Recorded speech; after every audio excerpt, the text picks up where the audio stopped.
अस्सलाम वालेकुम। शुरू अल्लाह के नाम से जो बड़ा मेहरबान नहायत रहम करने वाला है। आज हम बनाएंगे ज़बरदस्त किस्म का लाहौरी हरीसा। वैसे तो ये इंडिया के शहर अमृतसर से इसकी शुरुआत हुई, उसके बाद ये लाहौर पहुंचा और वहाँ की शान बना। बहुत सारी दालों से मिलकर इसको तैयार किया जाता है। देसी घी और जी कीमे के कबाब से इसको लगाया जाता है तड़का। सर्दियों की सौगात है जो ख़ास तौर पे सिर्फ सर्दियों में तैयार होता है और बहुत ही मज़ेदार तैयार होता है। तो चलिए आज मैं आपके साथ ओरिजिनल हरीसे की रेसिपी शेयर करती हूँ। स्टार्ट करते हैं बिस्मिल्लाहिर्रहमानिर्रहीम। यहाँ पे जी काफ़ी लंबी रेसिपी है, स्टेप बाय स्टेप आप लोगों को बताऊंगी। सबसे पहले यहाँ पे यखनी तैयार करेंगे। मैं आपके साथ आधा किलो हरीसे की रेसिपी शेयर कर रही हूँ और बीफ में बनाएंगे तो उसके लिए आधा किलो मैंने बीफ लिया है बगैर हड्डी वाला, और इसमें एक दो मैंने हड्डियाँ भी डलवाई हैं ताकि यखनी अच्छी मज़ेदार बने। इसके अलावा मेरे पास तीखी हरी मिर्चें हैं तो मैं 1 टेबल स्पून हरी मिर्चों का पेस्ट डाल रही हूँ। अगर आपके पास कम तीखी हरी मिर्चें हैं तो आप 3 टेबल स्पून भी हरी मिर्चों का पेस्ट डाल सकते हैं। 1 टेबल स्पून ताज़ा कुटा हुआ लहसुन अदरक जाएगा। 1/2 टेबल स्पून मैं इसमें कुटा हुआ ज़ीरा डालूंगी। 1.5 टीस्पून कुटी हुई काली मिर्चें मैं इसमें डालूंगी, पिसी भी नहीं डाली हमने, इसमें कुटी हुई डाली हैं। ठीक है, इसके अलावा मैं 1/2 टेबल स्पून फ़िलहाल मैं इसमें नमक डालूंगी। इसके अलावा मैं इसमें डालूंगी पानी तकरीबन 6 से 7 ग्लास। ठीक है, हमें ज़्यादा पानी चाहिए, यखनी भी बनानी है, बीफ है उसको भी गलने में टाइम लगेगा, तो मैं तकरीबन 6 से 7 ग्लास इसमें पानी का डालूंगी। इसको मिक्स करेंगे और इसमें आने देंगे बॉयल। तो ये देखें इसमें बड़ा अच्छा बॉयल आ गया है। अब मैं इसको कवर कर दूंगी और इसको पकने के लिए रख दूंगी तकरीबन 1 घंटा, जब तक गोश्त हमारा गल नहीं जाता। आप चाहें तो ये सारा काम प्रेशर कुकर में भी कर सकते हैं, प्रेशर कुकर का इस्तेमाल कर सकते हैं, थोड़ा सा और फास्ट काम हो जाएगा। मेरे पास टाइम है तो मैं इसको ऐसी हल्की आंच पे पकने दूंगी। तो यहाँ पे देखें तकरीबन 1 घंटा हो गया है इसको पकते हुए, और बीच में मैं चेक भी करती रही हूँ और गोश्त हमारा बेहतरीन गल चुका है। मैं आपको दिखा देती हूँ। बीफ है तो ज़ाहिर है थोड़ा सा टाइम लेगा, तकरीबन 1 घंटा लगा है इसको गलने में, और ये बहुत अच्छा गल चुका है, इतना गल चुका है कि ये अब टूट रहा है। अब यखनी बनाने का काम यहाँ तक ख़त्म हुआ। अब ये थोड़ा सा दलीम की तरह बनता है तो इसमें भी दालें जाती हैं। तो इसके लिए 1 कप मेरे पास मूंग की दाल है, हरी वाली छिलके वाली मूंग की दाल जो खिचड़ी के लिए इस्तेमाल होती है। ये मैंने रात को भिगो के रखी थी, अभी मैंने इसको धो के साफ़ कर लिया है और ये हम अभी डालेंगे इस यखनी में। दालों को आपने रात में ही भिगोना है, तभी जो है वो अच्छी गली हुई दालें बनेंगी। इसके अलावा 1 कप मेरे पास गंदम का दलिया है, ये भी रात का भीगा हुआ है और अभी मैंने इसको धो के साफ़ कर लिया है और ये चला जाएगा। आप गंदम के दलिए की जगह साबित गंदम भी डाल सकते हैं, लेकिन भिगोना आपने रात को ही है। 1 कप जो मैं बता रही हूँ ये मैंने मेजरमेंट कप जो है यूज़ किया है। आप चाहें तो ये चाय वाले कप से भी मेजरमेंट कर सकते हैं दालों को। ठीक है, इसके अलावा आधा कप मेरे पास चावल हैं, इनको भी मैंने रात को भिगो के रखा था। चावल आप कोई से भी ले सकते हैं, टोटा भी ले सकते हैं, जो भी चावल आपके घर में मौजूद हो आप इसमें डाल सकते हैं, कोई मसले वाली बात नहीं है। इसके अलावा मसूर की दाल है लाल वाली, ठीक है, ये भी मैंने आधा कप ली है और इसको भी मैंने रात को भिगो के रखा था, अभी धो के साफ़ करके, और ये हम डालेंगे आधा कप। ये मेजरिंग कप वाला मैंने यूज़ किया है, आप चाय वाला कप भी ले सकते हैं लेकिन आधा लेना है। अब हमने यहाँ पे दालें डाली हैं तो दालों के हिसाब से इसमें मज़ीद नमक जाएगा तकरीबन 1 टेबल स्पून, पानी भी इसमें मज़ीद जाएगा तकरीबन 3 ग्लास में मज़ीद पानी के डालूंगी, क्योंकि ये पकेंगी, दालें फूलेंगी तो उसके लिए हमें मज़ीद पानी की ज़रूरत पड़ेगी। अच्छा, बहुत सारे लोग पिसी हुई लाल मिर्च और पिसी हुई सौंफ जो है वो लाहौरी हरीसे में डालते हैं, जो कि गलत है। पिसी हुई सौंफ, पिसी हुई लाल मिर्च जो है वो कश्मीरी हरीसे में जाती हैं।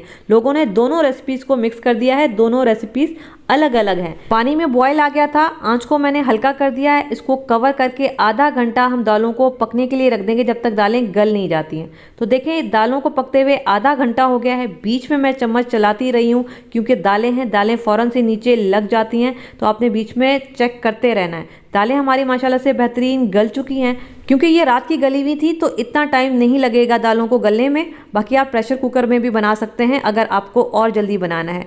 अब हमने इसमें जो हड्डियाँ डाली थी इनको हम निकाल लेंगे, क्योंकि अब इनका काम ख़त्म हो गया है। जितना टेस्ट और फ्लेवर चाहिए था वो आ गया है हरीसे में। अब मैं क्या करूँगी, आप चाहें तो देसी स्टाइल से इसको घोटा लगा सकते हैं या फिर मिक्सर का इस्तेमाल कर सकते हैं मेरी तरह, क्योंकि मैं इसको मिक्सर में डाल के पीसूँगी, या फिर हैंड ब्लेंडर का भी इस्तेमाल कर सकते हैं, जैसे भी आपको आसान लगे। ठीक है, लेकिन दालों को ठंडा करके ये आपने काम करना है। तो ये देखें मैंने दालों को अच्छा सा पीस लिया है, ये बड़ा बेहतरीन सा हमारे पास मिक्सचर बनकर आ गया, बिल्कुल दलीम की तरह। अब ये बहुत गाढ़ा हो गया तो मैं इसमें 2 ग्लास मज़ीद पानी के डालूंगी, क्योंकि मैं इसको 10 मिनट मज़ीद पकाऊंगी। ठीक है 2 ग्लास पानी के डालेंगे, इसको थोड़ा सा मिक्स करेंगे। चूल्हा जो है वो ऑन ही रखा हुआ है, मैंने बिल्कुल हल्की आंच पे रखा हुआ है। इसको मिक्स करके जो बाकी की चीज़ें हैं वो हम इसमें डालेंगे। 2 टीस्पून मेरे पास पिसा हुआ मेरा होममेड गरम मसाला है, ये मैं डालूंगी। और 1/4 टीस्पून इसमें जावित्री पाउडर डालूंगी। 1/4 टीस्पून इसमें मैं जायफल पाउडर डालूंगी। अब यहाँ पे आंच को हल्का करके मैं इसको मज़ीद 10 मिनट पकाऊंगी। ठीक है, चम्मच चलाते हुए आपने मुसलसल इसको पकाना है जब तक ये गाढ़ा नहीं हो जाता। इस रेसिपी को बनाने में काफ़ी मेहनत लगती है, ठीक ठाक लंबी रेसिपी है। इसके अलावा आप इसको महंगी रेसिपी भी कह सकते हैं, क्योंकि बाहर अगर आप इसको लेने खाने जाते हैं तो आपको अच्छे खासे पैसों में ये मिलेगी। तो ये देखें, बातों बातों में हमारा हरीसा तैयार हो गया है। 10 मिनट मैंने इसको हल्की आंच पे पकाया है, चम्मच चला चला के। बस इतना गाढ़ा ठीक है, क्योंकि ये ठंडा होने के बाद भी मज़ीद गाढ़ा होगा। चूल्हा बंद करेंगे, इसको कवर करके साइड पे रखूंगी। यहाँ पे तड़का तैयार करेंगे। इसके लिए मैंने पानी गर्म होने के लिए रख दिया है। तड़का भी इसका बड़ा स्पेशल तैयार होता है। इसके लिए मैंने पालक लिया है, तकरीबन बिल्कुल छोटा बंच जो है मैंने पालक का लिया है। उसको चॉप कर लिया, धो के साफ़ कर लिया, और ये जो पानी गर्म होने के लिए रख दिया था इसमें पालक डाल दी।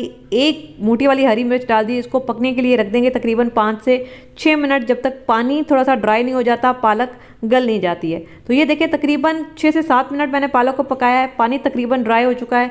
इसको मैं मिक्सर में डाल के पालक को पीस लूँगी। ठीक है, सिंपल इतना काम करना है। तो ये देखिए हमारे पास पालक जो है वो पिसी हुई तैयार होकर आ गई है। अब यहाँ पे आ जाती है बड़ी ज़बरदस्त चीज़। हरीसे में लगता है कबाब का तड़का, तो इसके लिए हमें चाहिए होगा आधा किलो बीफ का कीमा।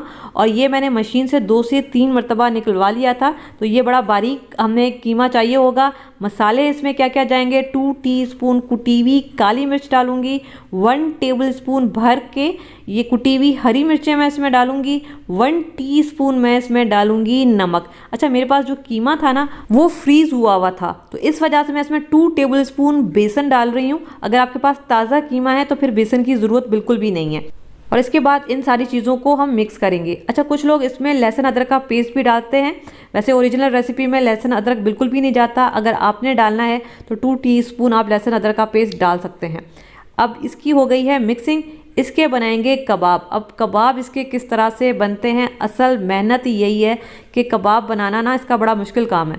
ये बिल्कुल छोटे छोटे और पतले पतले बनते हैं। हमने क्या करना है, थोड़ा सा मिक्सचर लेना है और इसको मैं इस तरह से घुमाते हुए हथेली की मदद से इसको घुमाते हुए इसको मैं लंबा करूंगी और फिर इस तरह से इसको तोड़ लूँगी। ठीक है, ये थोड़ा सा आसान तरीका है। एक वक्त में 3-3 कबाब जो है वो तैयार हो जाएंगे और जल्दी भी तैयार हो जाएंगे। ठीक है, थोड़ा सा बस हमने इसको रीशेप में लाना है। ये हो गया। बस इस तरह से हमने सारे कबाब बना लेने हैं। चाहें तो घर के 3-4 बंदों को लगा लें, थोड़ा सा जल्दी काम हो जाएगा।